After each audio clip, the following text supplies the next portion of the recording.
kings and queens? It's your girl Essentially K. If you're new to my channel, welcome. Hello. If you're returning, what's good? All right, y'all. Happy Self-Care Sunday, everybody. I hope you're having an amazing day. Hope you have done something for yourself today. If not just today, every single day. Y'all already know what it is. Self-Care Sunday means you are taking care of yourself.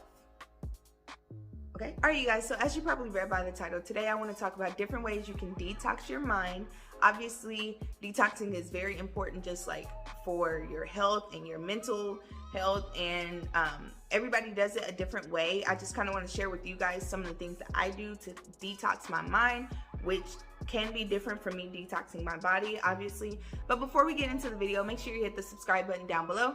Tap that notification bell so that you don't miss any weekly uploads. Also, give this video a big thumbs up if you don't mind, because it helps me out a lot, and when you help me out, I can help you out.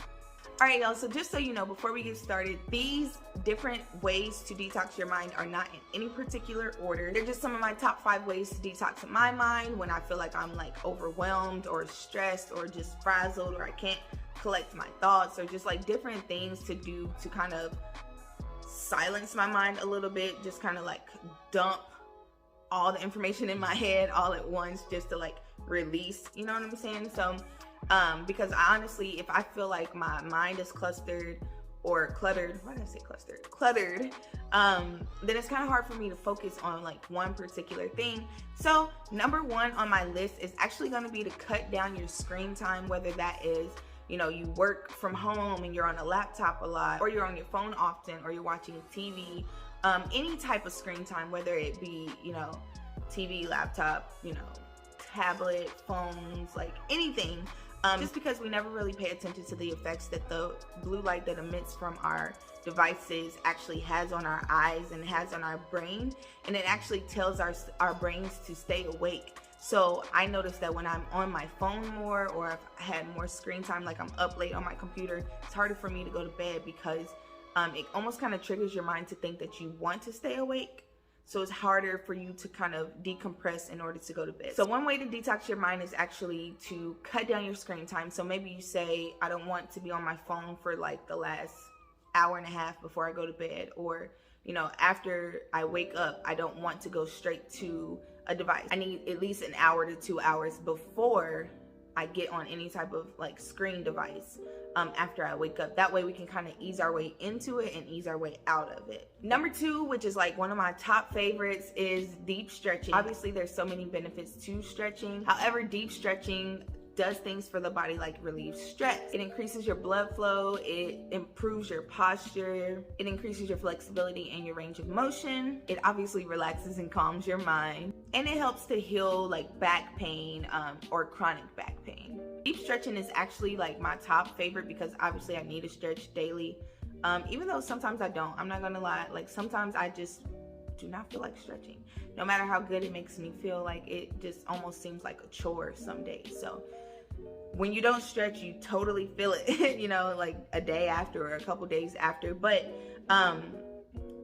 deep stretching is probably one of my top 3 for sure. My number 3 is gonna be to go for a walk, run, hike, jog, anything of that sort. One, because it's gonna help you as far as like just clearing your mind. For me personally, when I am like walking, or like if I were to do a hike or something like that, like I don't know, but my mind just seems like it's able to just like really be present in where I am and what I'm doing, and it's just like not thinking about a ton of things, you know what I'm saying? Like it's easier for me to dump all the thoughts out of my head, positive and negative, just for me to just like be in the moment. Also, I found that like going for a walk or hike, running or jogging, like helps to improve your sleep quality. It helps you to sleep better. I don't know if it's just because, you know, you be tired, you know what I'm saying? Like you be tired from the actual physical exercise, or if it means that like it just helps you to like decompress, you know what I'm saying? So I 100% suggest like going for walks every now and then. You don't have to go all the time, and it doesn't have to be long walks, but like it does help. Number 4, which is probably not my number 1 actually, is to meditate. Meditation, honestly, for me, it relieves stress and anxiety. It helps me to feel centered and balanced, so that I can kind of like gauge through, you know, my days and my priorities. It helps me to feel grounded in just like who I am and whose I am, you know what I'm saying? And so like meditation for me is probably the biggest thing that really does carry me through like each of my days. Also, aside from those couple things, like meditation for me, like it helps to promote like balance and like emotional balance, mental balance, and focus and creativity. Like my mind just seems so much clearer.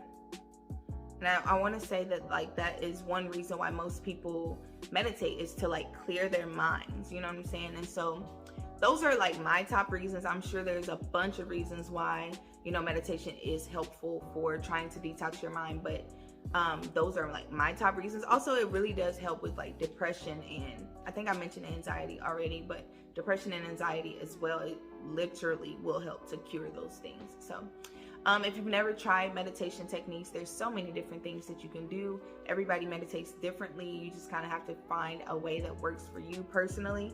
Don't try and mimic someone else. But comment down below, before I continue, comment down below if you use meditation as one of your techniques to detox your mind. And let me know like some of your meditation techniques. Like, what do you do?